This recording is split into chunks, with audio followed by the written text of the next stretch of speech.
Budget आपके द्वार के साथ फर्स्ट इंडिया पहुंचा है हनुमानगढ़ जिले में। बिल्कुल, और बाकी सारी जगहों की तरह यहाँ पर भी हम आमजन से बातचीत करेंगे, उनकी जो मांगे हैं वो सरकार तक पहुँचाएंगे। तो बिल्कुल करते हैं सफर की शुरुआत और चलिए हमारे साथ और आमजन की मांगों को सरकार तक पहुंचाने का प्रयास फर्स्ट इंडिया करेगा। बिल्कुल, तो चलिए शुरू करते हैं सफर को और देखते हैं कि आखिर हनुमानगढ़ सरकार से क्या चाहता है। तो चलिए चलते हैं।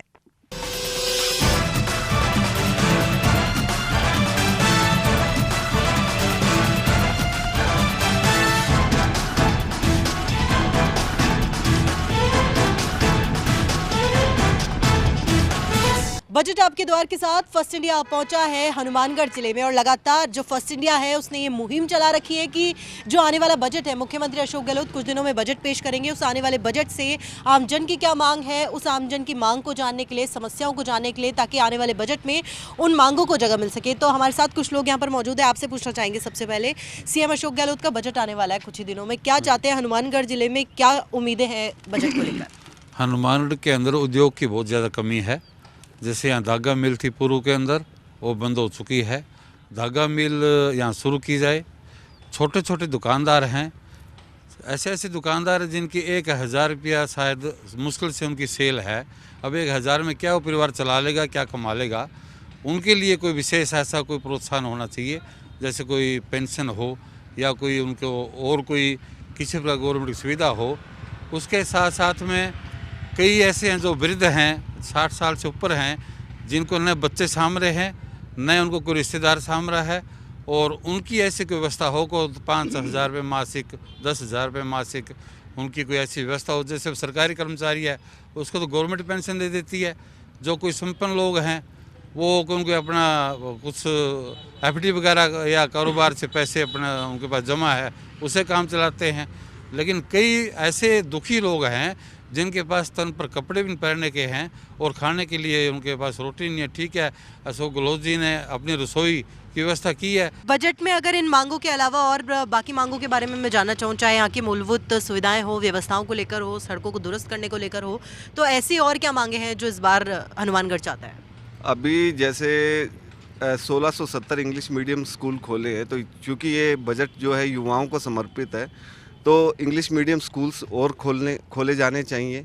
इसके अलावा जो खेल एकेडमी है, वो खेल एकेडमी यहाँ पे सरकारी खेल एकेडमी, स्पोर्ट्स एकेडमी प्रस्तावित होनी चाहिए, ताकि जो युवाओं को है हनुमानगढ़ में नशे की एक बहुत बड़ी समस्या है, उससे दूर रखकर और खेलों की तरफ उनको मोड़ा जा सके। अगर इसके अलावा बात करें, पिछली बार जो बजट था ऐतिहासिक घोषणाएं, ओपीएस हो, पेंशन हो, कर्मचारियों के वेतन को लेकर हो, और ऐसी क्या घोषणाएं जो इस बार बजट में उम्मीद की जा रही है सीएम अशोक गहलोत से?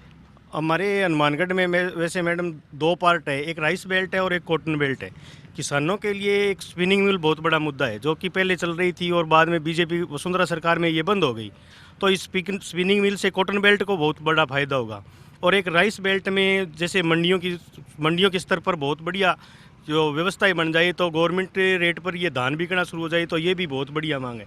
तीसरी बात रही युवाओं के प्रति, जो अब माननीय मुख्यमंत्री जी जो बजट ला रहे हैं, तो यहाँ तकनीकी रूप से जो शिक्षा है वो भी चलाई जाए, और प्रत्येक गांव के प्रत्येक मुख्यालय पर ये इंग्लिश मीडियम स्कूल बहुत ज़रूरी है, जो कि माननीय मुख्यमंत्री की योजनाओं में से एक बहुत बड़ी योजना है। तो प्रत्येक गांव में, बड़े गांव में ये स्कूल बहुत ज़रूरी है मैडम। शिक्षा के क्षेत्र में सीएम साहब ने हनुमानगढ़ को बहुत कुछ दिया है। पिछले 3 बजट के अंदर हनुमानगढ़ को कन्या कॉलेज, नर्सिंग कॉलेज और बड़ा मेडिकल कॉलेज, जो यहाँ के जो बासिंदे हैं, बीकानेर जयपुर तक जाना पड़ता था, मेडिकल कॉलेज बनने के बाद में वो समस्या भी ख़त्म होगी। अब एक टेक्निकल कॉलेज, यहाँ इंजीनियरिंग कॉलेज एक कॉलेज बन जाए तो युवाओं को इसका फ़ायदा होगा। बाकी शिक्षा के क्षेत्र में इंग्लिश मीडियम स्कूल है, वो भी हर ब्लॉक स्तर पर तो हो गए, पर ब्लॉक स्तर पर क्या है, एरिया पूरा नहीं होता है, स्टूडेंट्स ज़्यादा है, उसकी डिमांड लोगों का उसका इंग्लिश मीडियम के प्रति रुझान भी बढ़ रहा है। तो वो स्कूल भी क्या है, एक दायरे के अंदर 5 किलोमीटर में, 7 किलोमीटर, 10 किलोमीटर में वो खुलने चाहिए। मैं सिंचाई विभाग से रिटायर्ड अधीक्षण अभियंता के पद से रिटायर हुआ हूँ, और हनुमानगढ़ की एक मुख्य समस्या है जिसकी तरफ कोई भी ध्यान नहीं दे रहा। हनुमानगढ़ के अंदर गग्गर रिवर जलदायनी है एक, इसके ऊपर लगभग 100-200 करोड़ रुपए खर्च हो सकते हैं। इसको चैनलाइज अगर ये कर दिया जाता है तो इससे हनुमानगढ़ को सेफ्टी भी हो जाएगी और लोगों को इसके पानी का भी फायदा होगा, क्योंकि सन 95 के अंदर ये जो गग्गर रिवर है इसका पटड़ा टूट गया था, जिसके कारण पूरा हनुमानगढ़ डूब गया था। इसकी तरफ कोई भी सरकार ध्यान नहीं दे रही। मेरे को लगता है ये ध्यान भी गहलोत साहब ही देंगे और ये गहलोत साहब करवाएंगे।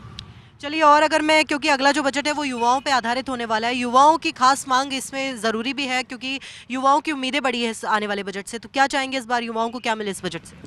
मैडम, सुविधा कर्मचारियों की बात करना चाहूँगा मैं। कम से कम 10 से 20 साल पुराने सुविधा कर्मचारी ऐसे हैं जो आज परमानेंट होने से वंचित हैं। गहलोत सरकार ने, सीएम साहब ने कुछ सुविधा कर्मचारियों को तो सुविधा रूल, कंट्रेक्चुअल रूल 2022 में जोड़ दिया है, लेकिन कुछ ऐसे अभी भी सुविधा कर्मचारी है जो इससे वंचित रह रहे हैं। एनआरएचएम और एनओएचएम को तो सरकार ने इसमें जोड़ दिया है, लेकिन अभी भी ऐसे सुविधा कर्मचारी हैं जो 10 साल से 20 साल से इसमें जुड़े हुए हैं। मैं यही मांग करूंगा सीएम साहब को, जो वंचित सुविधा कर्मचारी हैं, कंटेंचुअल रूल 2022 में ज़रूर उनको जोड़ें, और मेरे को लगता है सीएम साहब इस तरफ ध्यान देंगे। मेरी यही है मैडम। चलिए, आपसे जानना चाहूँगी क्या चाहते हैं इस बार क्या मिले बजट में? बजट पे बात करें तो जैसे कि माननीय मुख्यमंत्री अशोक गहलोत ने बीपीएल परिवारों के लिए जो सिलेंडर की घोषणा की है, 500 रुपये में सिलेंडर मिलेगा। तो मैं ये चाहता हूँ कि खाली बीपीएल परिवारों के साथ साथ जो एनएफएस में जुड़े हुए हैं उन सभी खाद्य सुरक्षा परिवार जो है उनको भी ये सुविधा मिले। बेटे, ये जैसे वो अपने रोडें बन रही है, जैसे ये तो जैसे अपने चूना फट गए, यहाँ ये पट्टे नहीं बन रही है। ये कह रहा हूँ पट्टे बनने जरूरी है। हमारे को बैठे को बहुत चिर हो गया, पट्टे नहीं बना रही है भाई, पट्टे को क्या करिए। अच्छा, आपसे जानना चाहूँगी क्या, अगर एक युवा होने के नाते क्या मांग करना चाहेंगे अगले बजट में? मैम, युवाओं के नाते जैसे अब आजकल बेरोज़गारी बहुत ज़्यादा फैल रही है, तो युवाओं को इतनी अच्छी अच्छी डिग्रियां लेके घूम रहे हैं पर इनको नौकरी उपलब्ध नहीं हो रही है, तो उसी के लिए कोई गवर्नमेंट सरकारी वगैरह नौकरी वगैरह वो अवेलेबल करवानी चाहिए, यही उम्मीद है बजट से। आपसे पूछना चाहूँगी क्या चाहते हैं इस बार बजट में क्या हो? सीएम गहलोत ने जी अच्छी अच्छी योजनाएं चला रखी हैं, बहुत अच्छी योजनाएं चला रखी है, और मेरे ख्याल में हनुमानगढ़ के लिए भी कुछ युवाओं के लिए जो ये नशे के अंदर डूबे हुए हैं, मैं तो कहता हूँ कि इनको बंद करने के लिए कुछ नए पुलिस ऑफिसर वगैरह लगाए जो ये नशे बंद हुए। यहाँ हनुमानगढ़ में सबसे ज़्यादा चिट्टा नशा ये बहुत ज़्यादा है जी, इससे युवा बचे रहे। धन्यवाद। चलिए, और कुछ लोगों से आपसे बातचीत करना चाहूँगी, क्या चाहते हैं इस बार जो बजट आए सीएम अशोक गहलोत का, उस बजट में क्या होना चाहिए? वैसे मैडम, यहाँ हमारे जो पास में पंचायत समिति है सादुल शहर, वहाँ पक्के खड़े के लिए एक अलग से बजट पेश कर दिया है।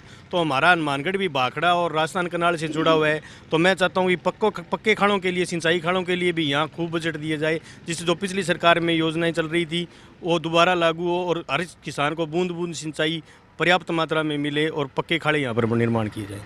चलिए, तमाम मांगे हमने सुनी, कई ऐसी मांगे सामने आई चाहे वो युवाओं से जुड़ी हुई थी, और वाकई ये बात भी है कि अगला जो बजट है वो युवाओं पर आधारित होने वाला है।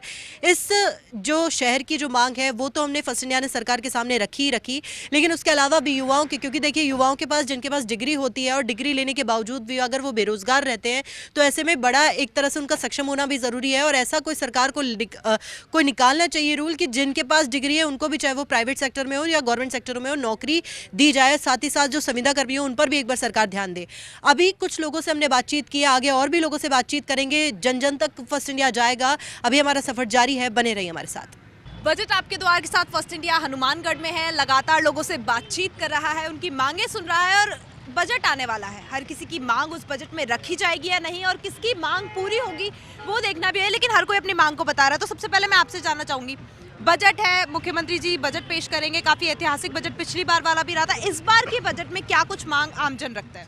विकास की दृष्टि से कांग्रेस सरकार में हनुमानगढ़ काफ़ी पिछड़ा हुआ है, तो मैं मुख्यमंत्री जी से मांग करूंगा कि एक तो इसको किसान बेल्ट घोषित किया जाए, राइस बेल्ट घोषित किया जाए, क्योंकि चावल का उत्पादन बहुत बड़ी मात्रा में होता है और जिससे किसानों को अपनी उपज का अच्छा लाभ मिल सके।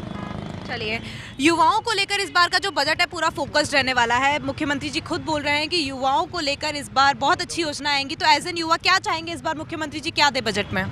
मैडम, बजट तो बाद की बात है, युवाओं के लिए तो पहले सबसे बड़ी बीमारी यही है कि कोई भी पेपर करवाते हो सबसे पहले लीक हो जाता है। पेपर के बीच में शुरू हुआ पेपर लीक, पहले बीच में कोई उसके ऊपर कार्रवाई नहीं होती, कुछ नहीं होता, तो उसका कोई फ़ायदा नहीं है। बजट जितना मर्जी पास कर लो, चाहे 100 करोड़ करो, 200 करोड़ करो, युवाओं के साथ तो खेल वही चल रहा है, उसका कोई मतलब नहीं है। बजट इस बार हमारा यहाँ पे हनुमानगढ़ का वैसे विकास हो रहा है, हमारे सभापति ने विकास किया है। बाकी हमारे जो यहाँ के विधायक हैं उनके कभी दर्शन नहीं हुए, 5 साल में कभी दिखे नहीं वो। तो बाकी विकास देखो बजट के आगे क्या होता है। राजस्थान के इतिहास में इस बार मुख्यमंत्री जी ने बहुत शानदार योजनाएं, एक भी वर्ग अछूता नहीं रहा, सभी वर्ग को दी है। इस बार 2023 मार्च में जो बजट की घोषणा करी है कि युवाओं और किसानों को लेकर के होगा, इस विषय में मैं विशेष रूप से हनुमानगढ़ के लिए एक निवेदन करना चाहूँगा। हनुमानगढ़ और गंगानगर ज़िला जो है, युवा नशे में ज़्यादा जा रहे हैं और युवा पीढ़ी जो है नशे की गिरफ्त में करीब करीब आ चुकी है। पुलिस प्रशासन मिलकर के कार्रवाई भी बहुत कर रहे हैं, लेकिन उसके बावजूद भी नशे से छुटकारा नहीं मिल रहा है। और अगर विशेष सेकंड बात अगर मैं किसानों को लेकर के करूं, तो इंदिरा गांधी नहर जो है वो पंजाब से होके आती है। इसमें मरे हुए पशु, लाशें और बहुत गंदा पानी मिलता है। हालांकि ये समस्या बहुत सालों से है, इसकी लड़ाई लड़ी जा रही है।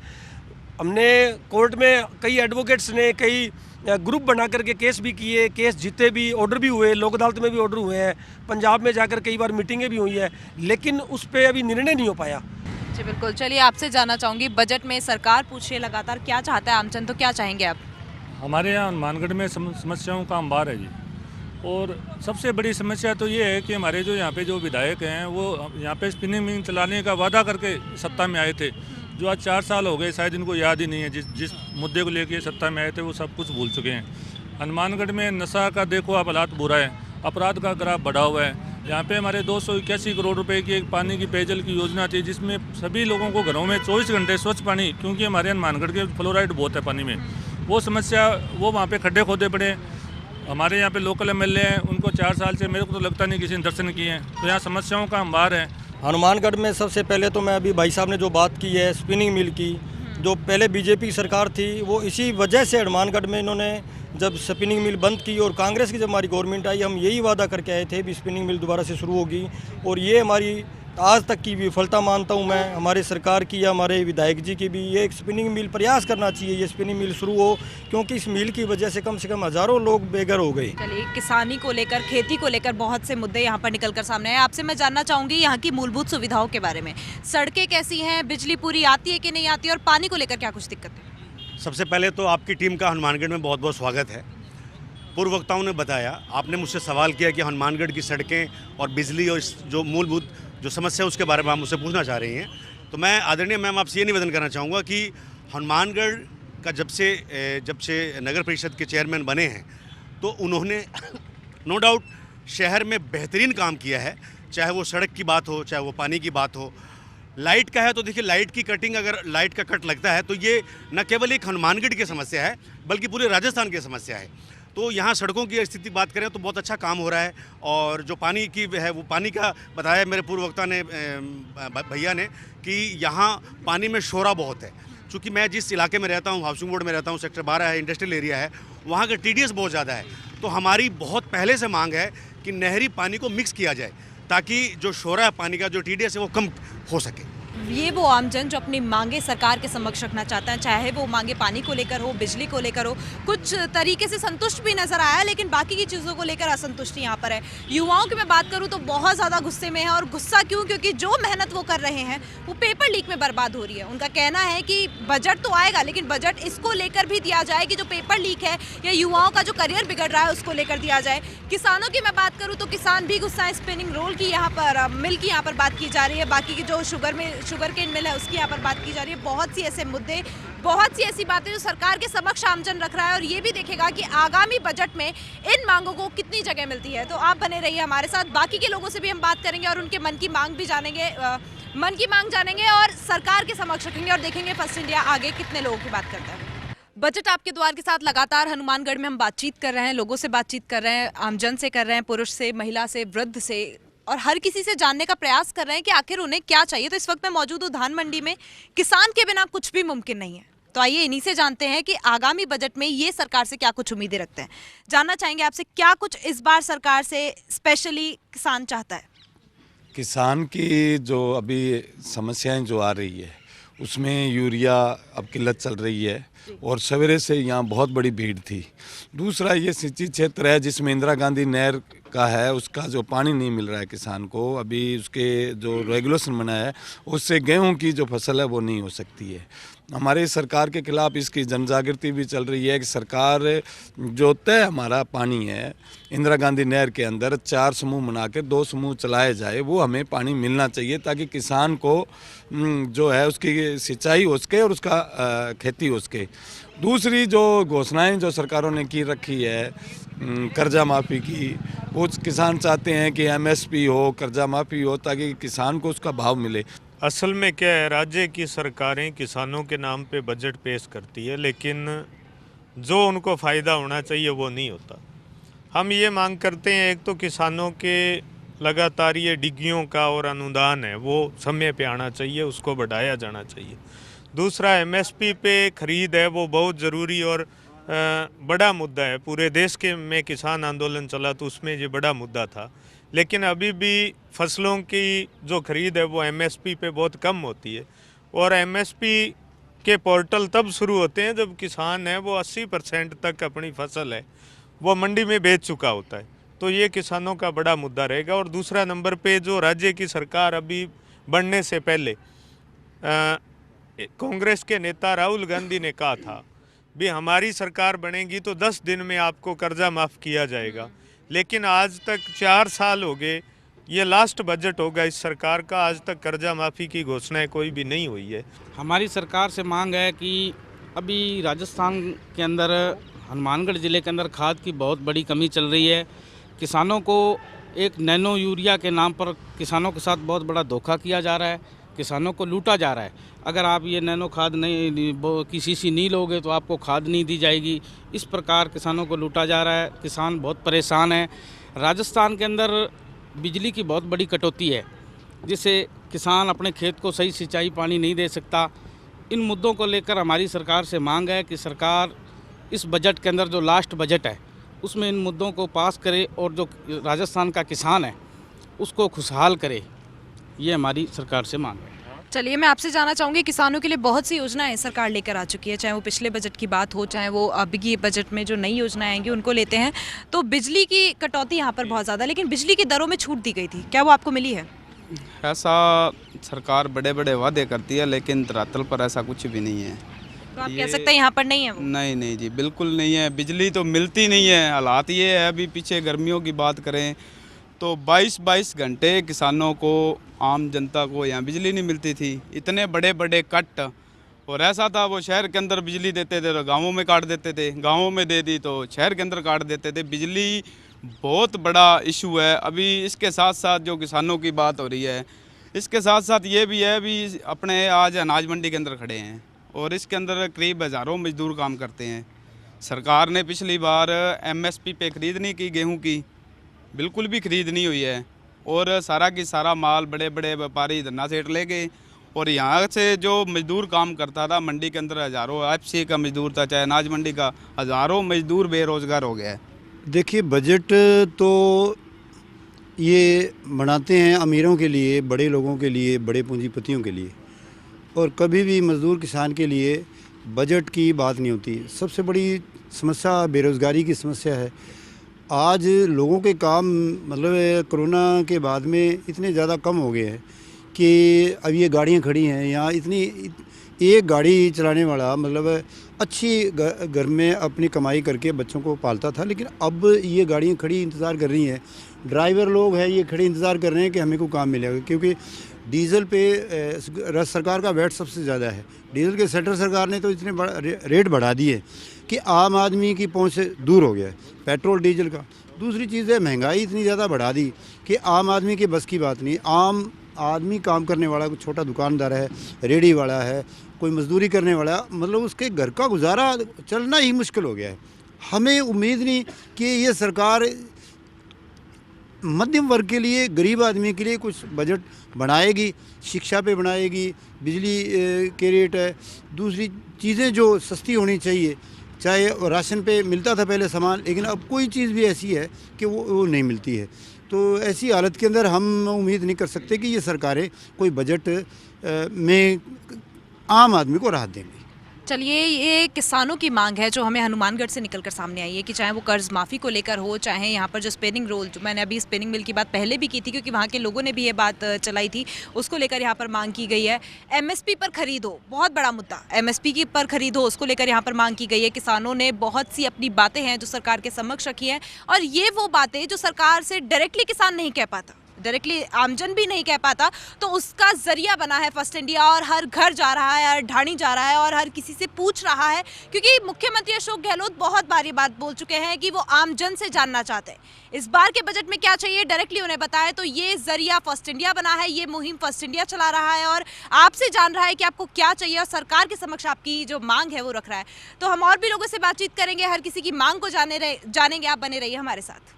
बजट आपके द्वार के साथ फर्स्ट इंडिया पहुंचा है हनुमानगढ़ जिले में, और लगातार जमीनी स्तर पर हर जिले में जाकर, हर एक कोने में जाकर राजस्थान के आमजन से बात कर रहा है और आमजन की मांग और समस्याओं को सरकार के सामने रखा है, क्योंकि कुछ ही दिनों में मुख्यमंत्री अशोक गहलोत का बजट आएगा और उस बजट में वो जो मांगे हैं, जो समस्याएं हैं, उनको इस बार जगह मिलने की उम्मीद है। तो यहाँ पे कुछ लोगों से हम लोग बातचीत करना चाहेंगे। सबसे पहले आपसे पूछना चाहेंगे, सीएम गहलोत का बजट आ रहा है, इस आने वाले बजट से क्या उम्मीद करता है हनुमानगढ़? हनुमानगढ़ के जो छात्र हैं वे ये उम्मीद कर रहे हैं कि जो पिछले बजट के अंदर जो गवर्नमेंट कॉलेजेस खोले गए हैं, लेकिन अभी जो वर्तमान में कॉलेज चल रहे हैं वहीं भी पूरा स्टाफ नहीं है, तो एक तो ये कॉलेज का काम जल्द से जल्द पूर्ण हो और उनके अंदर जो बाकी कॉलेज हैं उनके स्टाफ की व्यवस्था पूरी की जानी चाहिए। देखिए, युवाओं की बात करूंगा। मेरी मुख्य मांग यही रहेगी राजस्थान सरकार से कि इस आने वाले बजट में जो पेपर लीक की घटना है, इसके खिलाफ एक जो है प्रमुख रूप से एक कानून की लेके आना चाहिए, जिससे कि आप देखिए राजस्थान सरकार में जब से राजस्थान सरकार आई है, पिछले आप 4 सालों में देखो, कोई भी आप मुझे 2 पेपर ऐसे गिना दो जो लीक ना हुए हो। राजस्थान सरकार के अंदर पिछले 4 सालों के कार्यकाल में सारे पेपर जो है प्रतियोगी परीक्षा हुई है वो सारी लीक हुई है। जिस हम महाविद्यालय में पढ़ते हैं, आज जो सरकारी महाविद्यालय पिछले 10 साल से खुले हैं, उसमें अभी तक सभी सब्जेक्ट की व्यवस्था नहीं है। सरकार खोखले वादे कर रही है। केंद्र सरकार की तरह राजस्थान सरकार ने भी निजीकरण को बढ़ावा दिया है, जो पिछले बजट में सोसाइटी पर जो स्कूल और कॉलेज देने का काम किया है, जो भी कॉलेज खोले हैं उनको सोसाइटी पे दिया गया है। सभी कॉलेजों में सिर्फ एक ही सरकारी लेक्चरर, उसके अलावा सब प्राइवेट जो निजीकरण की व्यवस्था है उसको केंद्र की सरकार की तरह राज्य सरकार ने भी उसको लागू करने का काम किया है। और जिस तरह से पेपर लीक का मामला है, हम छात्र संगठन एसएफआई ने विधानसभा का घेराव किया था इस बात को लेकर कि पेपर लीक के खिलाफ सख्त कानून बनना चाहिए। कानून भी बना, लेकिन सरकार की मंशा नहीं है कि पेपर लीक चोरों को सरकार रोक सके, क्योंकि सरकार के जो खुद के जो इनके नुमाइंदे हैं वो खुद ही पेपर लीक करवाने में लगे हुए हैं। चलिए, कुछ लड़कियां भी हमारे साथ मौजूद हैं, इनसे पूछना चाहेंगे क्या चाहते हैं इस बार युवाओं का बजट होगा, क्या चाहेंगे इस बार मुख्यमंत्री अशोक गहलोत क्या दे बजट में? मैडम देखो, जिस प्रकार अपने राजस्थान में अनेकों एग्ज़ाम हो रहे हैं नौकरियों के, और फिर भी वो लीक हो जाते हैं, और लड़कियां जब पेपर देने जाती हैं तो उनसे नोज पिन उतरवा ली जाती है, स्वेटर्स उतरवा ली जाती हैं, तो वो फिर भी पेपर दे के आती हैं, पर बाहर आते हैं तो नतीजा यही मिलता है कि पेपर लीक हो गया है। तो इस बात पर सरकार को ध्यान देना चाहिए। आपसे पूछना चाहेंगे क्या चाहते हैं इस बार सीएम के बजट में क्या हो? नमस्कार मैडम, मैं इस बजट में राजस्थान सरकार से चाहता हूँ कि एक तो रोजगार युवाओं को, और साथ में शिक्षा को बढ़ावा देना चाहिए। स्कूल कॉलेज नए खुलने चाहिए। अब हरियाणा में देख लो, एक बुढ़ापा पेंशन है जो हरियाणा में 2500-3000 रुपये आती है, यहाँ पे अपने 500 रुपये में कोई गुजारा नहीं होता बुजुर्गों का भी। और युवाओं के लिए जो है स्कूल कॉलेज नए खुलें और उसमें जो व्यवस्था है सुचारू रूप से चले, टीचर्स का पूरा प्रबंध हो उसमें। चलिए, आप बताइए क्या चाहते हैं इस बार मुख्यमंत्री अशोक गहलोत के बजट? मैडम, इस बार बजट से हम यही चाहते हैं कि जो पेपर लीक हो रहे हैं और जो वैकेंसी आती है रद्द हो जाती है, वैकेंसी रद्द ना हो, इसके लिए जो रद्द होने के कारण युवा है ना, जो आज का वो पढ़ाई की छोड़कर आईलेट्स वगैरह कर रहे हैं, उनको पता है कि हमारा भारत में फ्यूचर नहीं है, इसलिए वो जहाँ तो पढ़ाई छोड़ के किसी कंपनी में जॉब कर रहे हैं, जहाँ कोई आईलेट्स की तैयारी करके वो विदेश जाना चाहता है कि उसकी इनकम स्टार्ट हो जाए। आप बताइए क्या चाहते हैं इस बार? हम राजस्थान सरकार से ये चाहते हैं कि जिस तरह से वो नए सरकारी स्कूल खोलने की बात कर रही है, लेकिन आज तक सरकारी स्कूल राजस्थान में एक भी ऐसा नहीं है जिसमें लेक्चरर की पूर्ण रूप से भर्ती हो। सरकार नई भर्तियां नहीं निकाल पा रही है, पुराने पेपर नहीं करवा पा रही है, पेपर लीक में सरकार फ्लॉप है, पेपर लीक हो रहे हैं, पेपर नहीं करवा पा रही, भर्ती नहीं खोल पा रही और पूरी भर्तियाँ भी नहीं पा रही है, जो सरकार की सबसे बड़ी कमी है। चलिए, तमाम मांगे हमने सुनी, युवाओं से बातचीत की, कुछ लोगों से बातचीत की, और खास तौर पे जो मुख्य मांग सामने आई वो यही है कि युवाओं के जो पेपर होते हैं, जो साल भर मेहनत करते हैं किसी पेपर की तैयारी के लिए, सरकारी नौकरी को पाने के लिए, अपना घर चलाने के लिए, वो पेपर अगर आखिर में लीक हो जाता है तो उनकी जो साल भर की मेहनत है वो खराब हो जाती है, और वो मेहनत खराब होने की वजह से जो उनके पीछे कितने लोग हैं वो भी बड़े प्रभावित होते हैं। तो ये कहा जा सकता है युवाओं की सबसे बड़ी उम्मीद तो ये है, क्योंकि आने वाले बजट में सीएम अशोक गहलोत तो उनको सौगातें देंगे जो देंगे, लेकिन जो पहली जो मुख्य मांग है वो यही है कि जो पेपर लीक होते हैं, जो बिचौलिए उन पेपर को लीक करते हैं, उन पर सख्त से सख्त कार्रवाई हो ताकि जो अभ्यर्थी हैं उनका भविष्य खतरे में ना पड़े। बजट आपके द्वार के साथ फर्स्ट इंडिया का हनुमानगढ़ जिले का सफर यहीं खत्म होता है। बिल्कुल, बहुत से मुद्दे, बहुत सी बातें और बहुत सी मांग जो हमने यहाँ पर सुनी लोगों की, वो बजट में कितना स्थान रखती है वो देखना ज़रूर होगा। लेकिन मांगे तो यहाँ पर इस तरीके की थी कि किसानों की अलग आई, पुरुषों की अलग आई, महिलाओं की थी, शिक्षा को लेकर अलग थी, और जो सबसे बड़ा मुद्दा यहाँ पर निकल कर सामने आया वो हर जिले जैसा ही था कि महंगाई और बेरोजगारी। तो हनुमानगढ़ जिले के कोने कोने में फर्स्ट इंडिया गया और वहाँ के जो आमजन की मांग थी उसको सरकार तक पहुँचाया। लेकिन अभी हमारा सफ़र खत्म नहीं हुआ है, अभी कुछ जिलों का सफ़र और बाकी है। फर्स्ट इंडिया जाएगा कोने कोने में और ज़मीनी स्तर से बताएगा आमजन की मांग। बिल्कुल, तो डिम्पल ऐसा करते हैं कि बाकी जिलों की तरफ मूव करते हैं और इस सफ़र को यहीं खत्म करते हैं। अभी के लिए हमें दीजिए इजाज़त, तब तक के लिए नमस्कार।